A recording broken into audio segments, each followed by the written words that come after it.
আল্লাহ রাব্বুল আলামিন জিবরাইল আলাইহিস সালামকে বলেন, জিবরাইল যাও মুহাম্মাদের কাছে গিয়ে তার কান্নার কারণ জিজ্ঞাসা করো।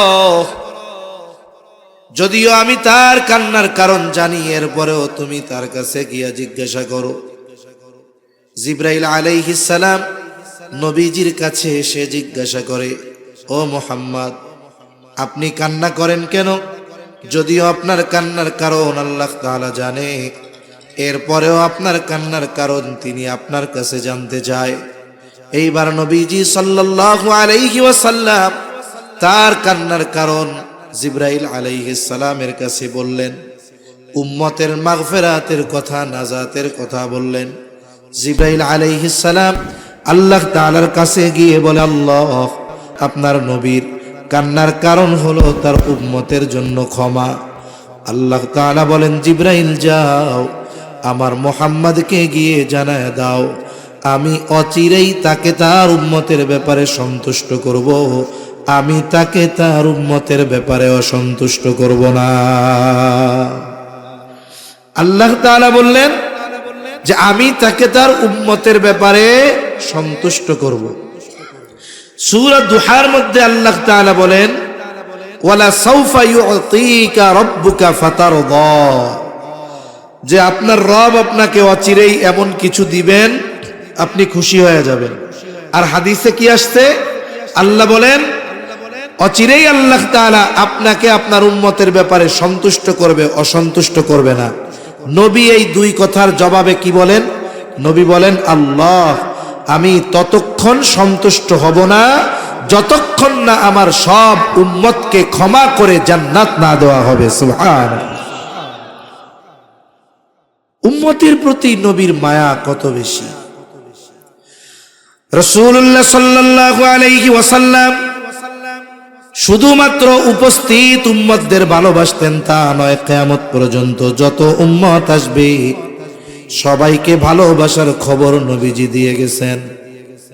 একদিন নবীর সাথে সাহাবায়ে কেরাম পথ চলতেছে, হঠাৎ করে নবীজি বলে, আমার ভাইদেরকে দেখতে মন চায়। সাহাবায়ে কেরাম জিজ্ঞাসা করে, ইয়া রাসূলুল্লাহ, আমরা কি আপনার ভাই নই? নবীজি বলেন, তোমরা হলো আমার সাথী সাহাবী। বলে, আপনার ভাই কারা?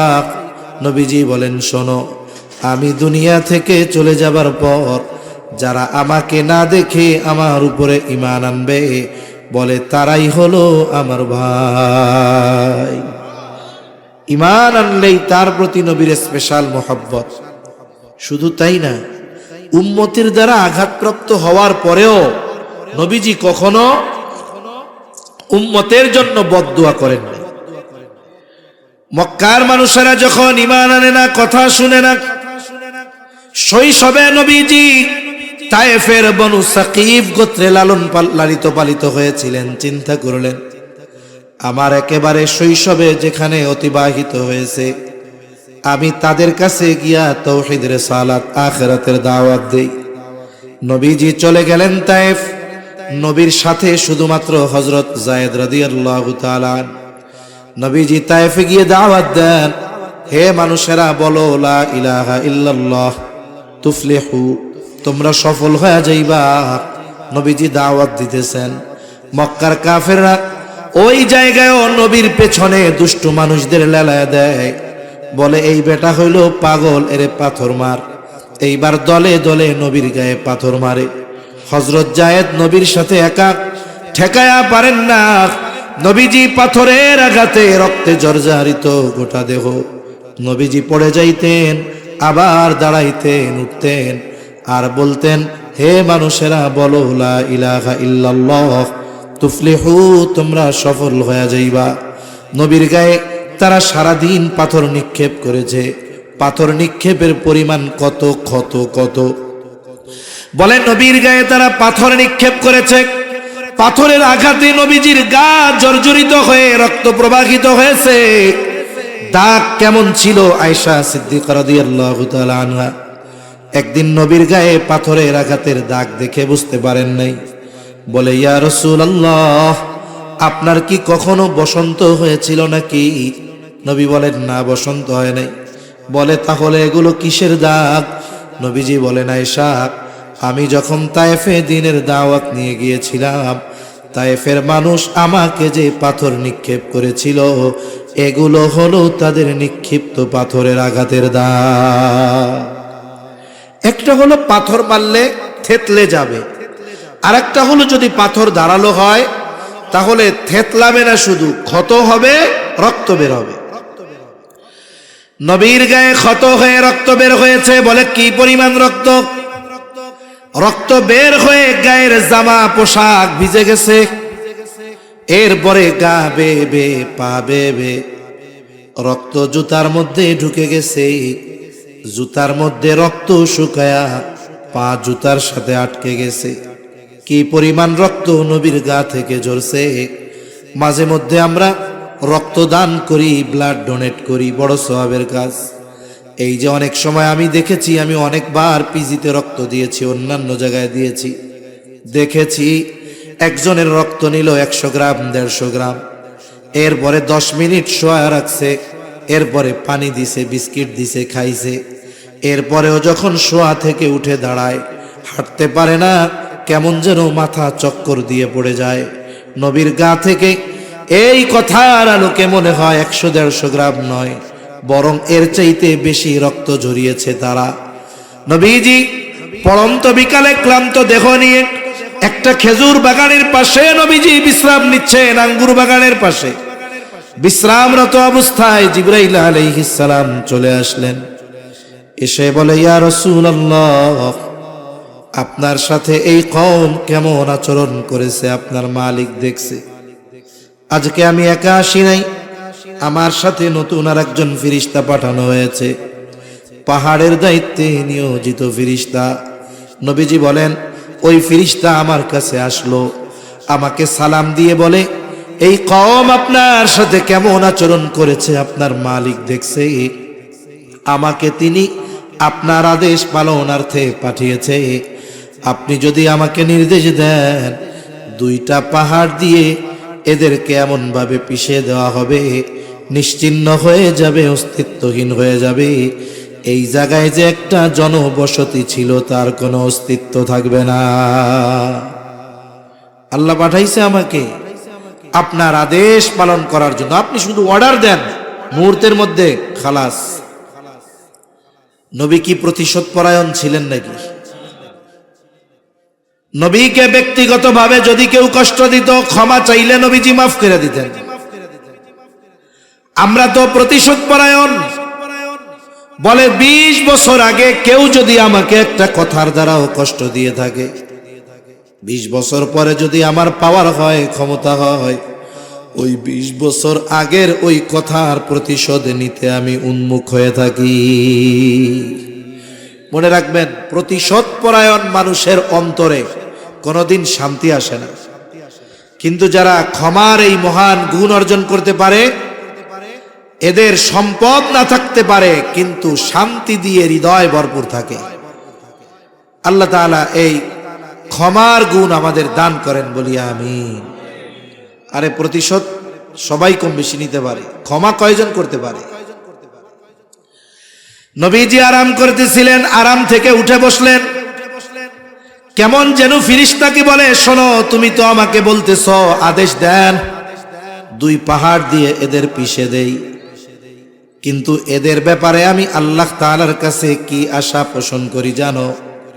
আমি তো এদের ক্ষতি চাই না, আমি তো এদের ধ্বংস চাই না, বরং আমি আল্লাহর কাছে আশা করি, বাল আরজু আন ইয়াখরুজাল্লাহু মিন আসলাবিহিম মান ইয়াবুদুল্লাহ ওয়াহদাহু ওয়া লা ইউশরিকু বিহি শাইআ।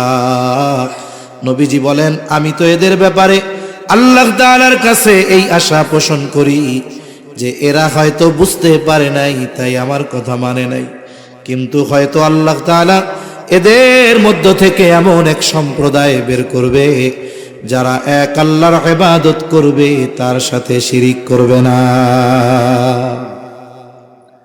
আমি তো এই আশা করি, আর তুমি আমারে কইতেছো যে নির্দেশ দেন পাথর চাপা দিয়া সাইজ কইরা দেই। একটু চিন্তা করেন তো, উম্মতের প্রতি কেমন মায়া মোহাব্বত ভালোবাসা থাকলে এই রকম আঘাত প্রতিঘাতের পরেও নবীজি ক্ষমা করে দেন। একটা একটা হাদিস ঘটনা বলতে গেলে অনেক বলা যাবে। আসেন, নবীজি আমাদের ভালোবাসেন এ ব্যাপারে সব একদিকে রাখেন। নবীজি আমাদের ভালোবাসেন এই খবর কোরআনে জানিয়েছেন কে? জোরে বলেন না কে? আল্লাহ তাআলা জানিয়েছেন। আল্লাহ তাআলা বলেন, লাকাদ জাআকুম রাসূলুম মিন আনফুসিকুম আজিজুন আলাইহি মা আনিতুম হারিসুন আলাইকুম বিল মুমিনিনা রাউফুর রহিম। একটু খেয়াল দিয়া আল্লাহর রাস্তায় কথাগুলো শুনবেন, তাহলে বোঝা যাবে। আল্লাহ তাআলা বলেন, লাকাদ জাআকুম রাসূলুম মিন আনফুসিকুম, তোমাদের মধ্য থেকে তোমাদের জন্য এমন একজন রাসূল এসেছেন। বলে রাসূল কেমন রাসূল? বলে আজিজুন আলাইহি মা আনিতুম, এই রাসূল হলো এমন রাসূল, তিনি হলেন তোমাদের জন্য যেটা কষ্টের সেটা তার জন্য কষ্টের। তার মানে উম্মত যেটাতে কষ্ট পায় সেটাতেও নবীজি কষ্ট পায়। উম্মত জাহান্নামে গিয়ে কষ্ট পাবে, নবীজির এতে কষ্ট লাগবে। দুনিয়ায়ও যদি নবীর উম্মতের কোনো কষ্ট হয়, এই কষ্ট নবীজিও অনুভব করে।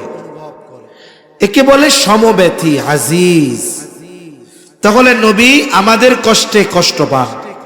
এখন কথা হলো, একজন মানুষ আর একজনের কষ্টে কষ্ট পায় কেমনে? বলে পায় যদি সম্পর্কটা গভীর হয়।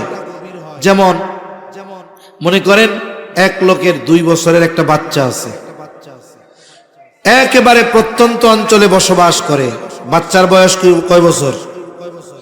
এমন প্রত্যন্ত অঞ্চল, বাজারঘাট নাই, দোকান নাই, অসুস্থ হইলে রাত্রে কোনো ব্যবস্থা করার উপায় নাই।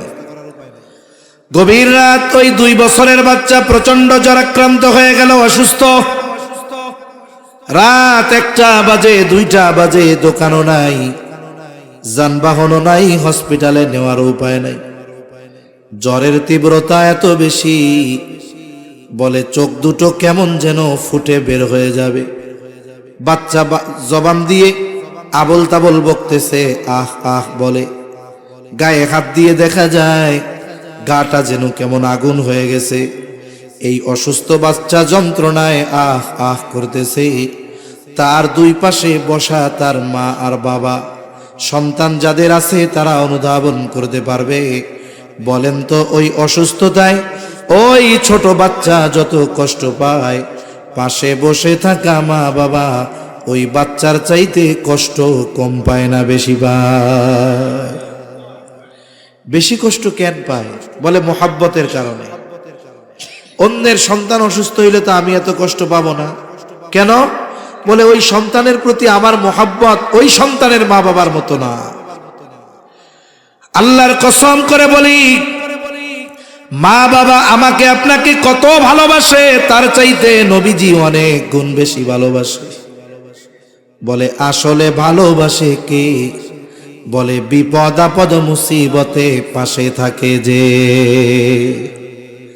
বিপদে যে আপনারে আমারে ফালায়া দৌড় দিবে, ও যদি মাইক একটা লাগায় কয় আপনারে খুব ভালোবাসি, বিশ্বাস করবেন নাকি? দুনিয়ার বিপদ আপদ মুসিবত এটা ক্ষণস্থায়ী, চোখ বন্ধ হলেই শেষ। বলে কঠিন মুসিবত, আসল মুসিবত হলো কিয়ামতের দিন। ওই মুসিবতে আমার পাশে যে আমাকে ভালোবাসে সে। বলে কিয়ামতের ওই কঠিন মুসিবতে যুবক, তোমার বন্ধু তোমার পাশে থাকবে না, আমার বন্ধু আমার পাশে থাকবে না, মা বাবা থাকবে না, স্ত্রী সন্তান কেউ থাকবে না। আল্লাহ তাআলা বলেন, ইয়াউমা ইয়াফিরুল মারউ মিন আখিহি ওয়া উম্মিহি ওয়া আবিহি ওয়া সাহিবাতিহি ওয়া বানিহি লিকুল্লি ইমরিইম মিনহুম ইয়াউমাইযিন শা'নুন ইউগনি। আল্লাহ তাআলা বলেন, কিয়ামতের দিন ভাই ভাইয়ের থেকে পলায়ন করবে, ওয়া উম্মিহি ওয়া আবিহি, পিতামাতার থেকে পলায়ন করবে, ওয়া সাহিবাতিহি ওয়া বানিহি, স্ত্রী সন্তানদের থেকে পলায়ন করবে। হায়রে, কত মানুষ প্রবাসে থাকে, বিদেশে থাকে, 24 ঘন্টার 18 ঘন্টা ডিউটি করে, 2 ঘন্টার মধ্যে রান্না বান্না খাওয়া দাওয়া, মাত্র 4 ঘন্টা ঘুমায়। কত পরিশ্রম, কত কষ্ট। এরপরেও অফিস থেকে যখন বাসায় ফিরে গভীর রাত, বাংলাদেশে গভীর রাত, ফোনটা দেয়, স্ত্রী ফোন রিসিভ করার পরে বলে, মাত্র ডিউটি থেকে আসলাম, অনেক কষ্ট করে আসলাম, আমার কলিজার টুকরা সন্তানের চেহারাটা একটু দেখাও। এইবার ঘুমন্ত সন্তানের চেহারাটা যখন মোবাইলের মধ্যে দেখে, চ্যালেঞ্জ দিয়া বললাম, ওই 20 ঘন্টা কষ্ট করে আসা যুবকটার এই 20 ঘন্টা 18 ঘন্টার কষ্ট মুহূর্তের মধ্যে দূর হয়ে যায়। বলে সন্তানের চেহারাটা দেখছি, কষ্টটা দূর হয়ে গেছে। দুনিয়ায় কষ্ট দূর করার জন্য সন্তানের চেহারা দেখে, মা বাবার চেহারা দেখে, স্ত্রীর চেহারা দেখে, কিন্তু কিয়ামতের মুসিবতের কষ্ট দূর করার জন্য মা বাবার চেহারা দেখবে না, স্ত্রী সন্তানের চেহারা দেখবে না, বরং ওই দিন তাদের চেহারা দেখাটা আরো কষ্টের কারণ হবে। মুসিবতটা কত বেশি! বলে ওই মুসিবতে সকলে নাফসি নাফসি করবে, নিজের চিন্তা করবে, সকলে নিজের চিন্তায় চিন্তিত। বলে নবীও চিন্তিত, বলে নবী নিজের চিন্তায় চিন্তিত নয়, বরং নবী তার উম্মতের নাজাতের চিন্তায় চিন্তিত থাকবে। মানুষেরা এমন আল্লাহ তাআলার কাছে বলবে, আল্লাহ, সারা দুনিয়ার সব মানুষকে জাহান্নামে দিয়ে হলেও আপনি আমাকে জান্নাত দিয়ে দেন। ওই দিন নবী কি করবে ভাই? বলে আমার আপনার নবী হাসরের ময়দানে অবস্থান করবে, সব নবী জান্নাত অভিমুখে রওনা হয়ে যাবে, জান্নাতের দরজায় পৌঁছায়া যাবে। জান্নাতের দরজা বন্ধ, জান্নাতের পাহারাদারকে বলা হবে দরজা খুলে দাও। জান্নাতের পাহারাদারেরা বলবে না, দরজা খোলা হবে না। বলে যিনি আসলে খোলা হবে তিনি এখনো আসেন নাই। কোথায় তিনি? বলে এখনো তিনি হাসরের ময়দানে। নবীজি হাসরের ময়দানে কি করবেন? বলে উম্মতের নাজাতের চিন্তায় চিন্তিত। একটা মানুষ যখন চিন্তিত থাকে তখন এক জায়গায় সে স্থির থাকতে পারে না, নড়াচড়া করে, বিছানায় শুইলে ঘুম আসে না, চিন্তায় বিছানা থেকে উঠে চেয়ারে বসে, বাড়ির উঠানে হাঁটে, বাড়ির ছাদে হাঁটে, বারান্দার বেলকুনিতে হাঁটে। বলে হাসরের ময়দানে নবীজি উম্মতের চিন্তায় এক জায়গা থাকবেন না। একবার নবী চলে যাবেন হাউজে কাউসারের কাছে, না জানি তার কোনো উম্মত পানি পানে মাহরুম হয়ে যায়। আর একবার চলে যাবেন পুলসিরাতের কাছে, না জানি কোনো উম্মত পুল পাড়ি দিতে ব্যর্থ হয়ে যায়। আর একবার নবী চলে যাবেন মিজানের কাছে, না জানি কোনো উম্মত ওজনে ধরা পড়ে যায়। আর একবার নবীজি চলে যাবেন জাহান্নামের দরওয়াজায়, না জানি কোনো উম্মতকে জাহান্নামে দিয়ে দেওয়া হয়। আবার যখন উম্মতের জন্য সুপারিশের প্রয়োজন, আল্লাহর দরবারে সেজদায় লুটিয়া পড়বে। বলে যতক্ষণ না নবীর ওই উম্মত যার অন্তরে যাররা পরিমাণ ঈমান হলেও ছিল, তার ব্যাপারে আল্লাহ তাআলার পক্ষ থেকে যতক্ষণ না জান্নাতের নিশ্চয়তা নবী পাবে, ততক্ষণ পর্যন্ত আমার আপনার নবী নিজে জান্নাত অভিমুখে রওনা হবে না। ওই দিন নবী আমাদের ভুলবে না। তাইলে বলেন, মা বাপ বেশি ভালোবাসে না নবী বেশি ভালোবাসে? জোরে বলেন, মা বাবা বেশি ভালোবাসে না নবীজি বেশি ভালোবাসে? সন্দেহ আছে? এই জন্য মোহাব্বতের কারণে যেমন সন্তান অসুস্থ হইলে মা বাপ কষ্ট পায়, অনুরূপ উম্মতের প্রতি নবী মোহাব্বতের কারণে উম্মতের কষ্টে নবী কষ্ট পায়। এরপরে আল্লাহ তাআলা বলেন, এই নবী হলেন এমন নবী, হারিসুন আলাইকুম, তোমাদের জন্য কল্যাণকামী নবী। সব সময় উম্মতের কল্যাণের কথা চিন্তা করতেন। হাদিসের মধ্যে আসছে, নবীজি বলেন আল্লাহ তাআলা সব নবীকে উম্মতের ব্যাপারে একটা বিশেষ দোয়া করার অনুমতি দিয়েছে এবং ওই দোয়া কবুলের প্রতিশ্রুতি আল্লাহ তাআলা দিয়েছেন। নবী বলেন সব নবী তার উম্মতের ব্যাপারে ওই দোয়া দুনিয়ায় করে ফেলছে, আমি ওই দোয়াটাকে সংরক্ষণ করে রাখছি। বলে কিয়ামতের দিন আমার উম্মতের জন্য সুপারিশ হিসাবে ওই দোয়া আমি আল্লাহর কাছে করব। কারণ এই দোয়াটা দুনিয়ায় করার চাইতে আখিরাতে করলে আমার উম্মতের জন্য বেশি কল্যাণকর হবে। এজন্য নবী ওই দোয়া আখিরাতের জন্য জমায়ে রাখছেন। তাহলে নবীজি উম্মতের ব্যথায় ব্যথিত হন, সাথে সাথে নবীজি উম্মতের জন্য কল্যাণকামী। এটা সব উম্মতের জন্য, সে হোক কাফের হোক সে মুমিন। কারণ নবীজির নবুয়তির পরে কিয়ামত পর্যন্ত যত মানুষ আসবে, মুমিন হোক আর কাফের হোক, সব নবীজির উম্মত, ঠিক কিনা? তবে শুরুতে একটা আয়াত বলছিলাম, আয়াতের অংশ, লাকাদ মান্নাল্লাহু আলাল মুমিনিন, মুমিনদের জন্য নবী হলেন বিশেষ অনুগ্রহ। এই জন্য মুমিনদের প্রতি নবীজির ভালোবাসাটাও একটু স্পেশাল। এ ভালোবাসা কত? আল্লাহ তাআলা বলেন, বিল মুমিনিনা রাউফুর রহিম। আল্লাহ তাআলা বলেন এই নবী হলেন এমন নবী যিনি তার মুমিন উম্মতদের জন্য রাউফুর রহিম। রাউফ হলো আল্লাহ তাআলার একটা গুণবাচক নাম, রহিম আল্লাহ তাআলার গুণবাচক নাম। অর্থ হলো অতি সদয়, পরম দয়ালু। কে জোরে বলেন? দুনিয়ার কোনো মানুষ রাউফুর রহিম হতে পারে না, দুনিয়ার কোনো মানুষ রাউফুর রহিম হতে পারে না। বলে আল্লাহ তাআলার যত গুণ আছে এগুলোর একমাত্র অধিকারী আল্লাহ।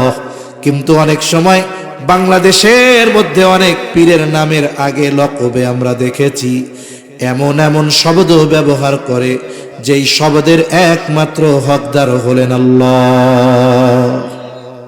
এখন মনে করেন কথার কথা, কেউ যদি কয় আমার পীর হইল রাউফুর রহিম, তার মানে ও আল্লাহর সিফত পীরের সাথে লাগায়া দিল।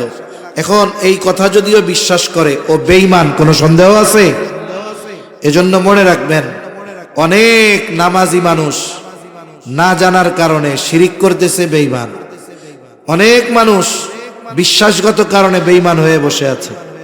এ মানুষগুলো বোঝে না, বুঝাইতে চাইলেও অনেক সময় মনে করে এই হুজুররা আমাকে দুশ্মন, এরা খারাপ লোক, ভালো মানুষ না।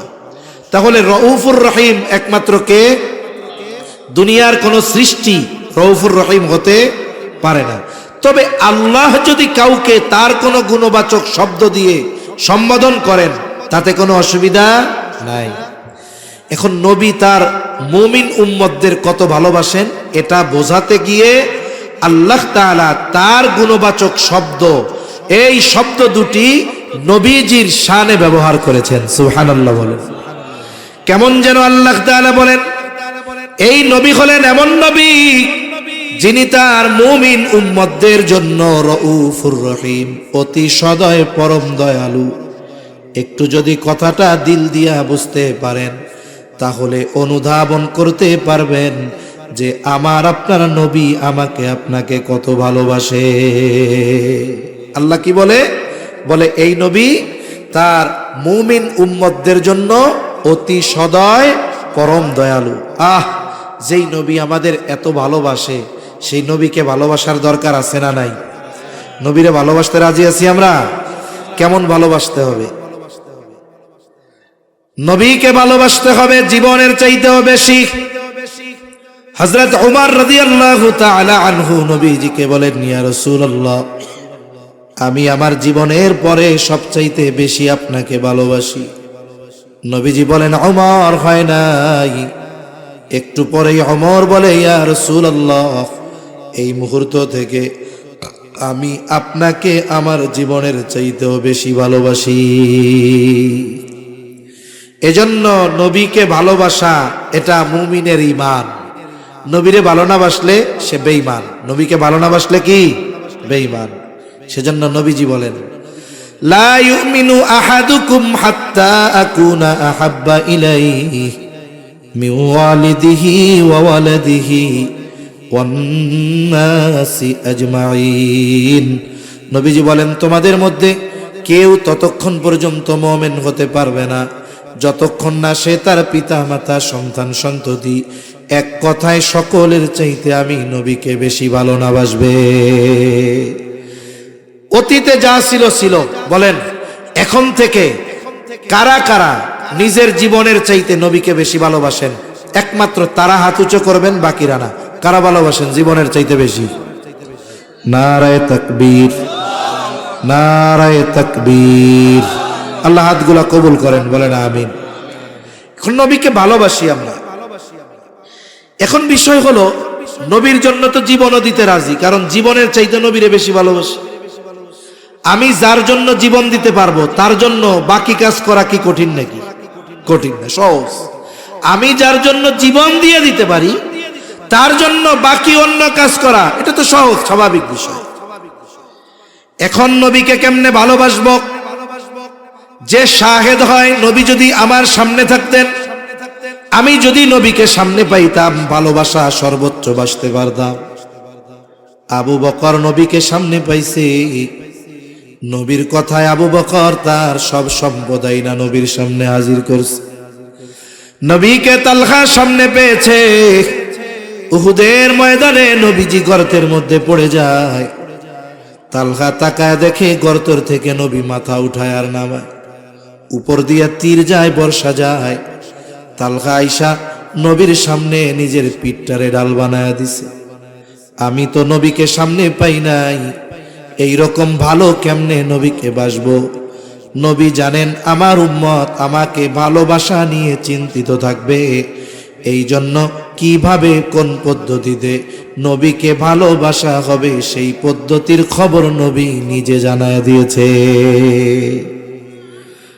নবীকে ভালোবাসার প্রথম পদ্ধতি বলে, মান আহাব্বা সুন্নতি ফাকাদ আহাব্বানি ওয়া মান আহাব্বানি কানা মাই ফিল জান্নাহ।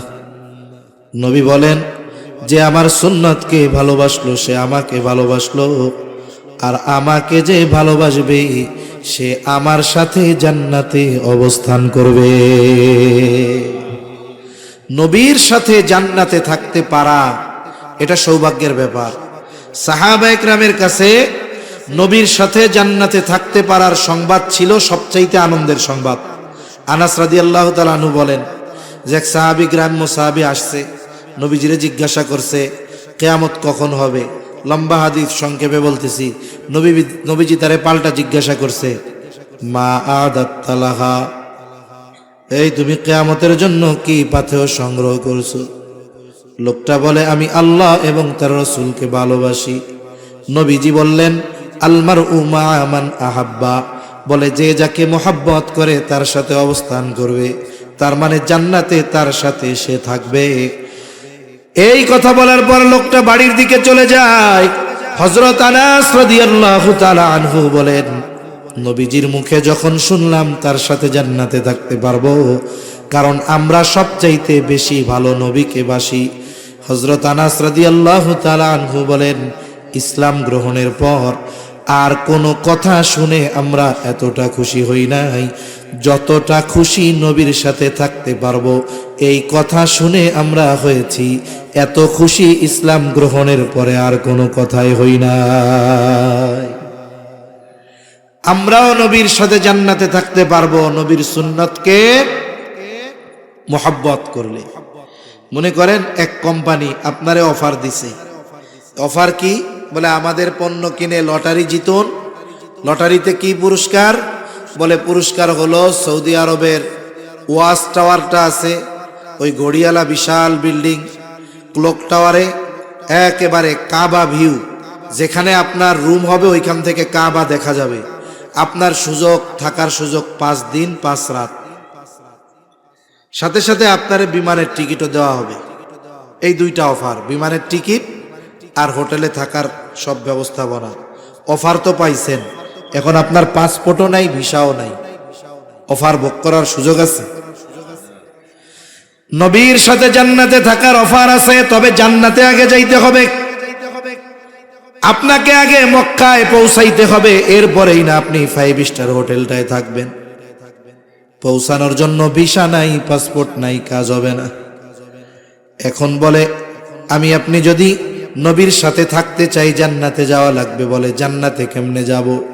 নবীজি বলেন কুল্লু উম্মতি ইয়াদখুলুনাল জান্নাতা ইল্লা মান আবা। নবীজি বলেন আমার সব উম্মত জান্নাতে প্রবেশ করবে, আবা উম্মত ছাড়া। কে আবা উম্মত? নবীজি বলেন মান আতাআনি দাখালাল জান্নাহ ওয়া মান আসানি ফাকাদ আবা। নবীজি বলেন আমার আনুগত্য যে করবে সে জান্নাতে প্রবেশ করবে, আর জান্নাতে যে প্রবেশ করবে সে তো জান্নাতে আমার সাথে থাকবে, আর যে আমার আনুগত্য করবে না আবা উম্মত সে জান্নাতেও যেতে পারবে না।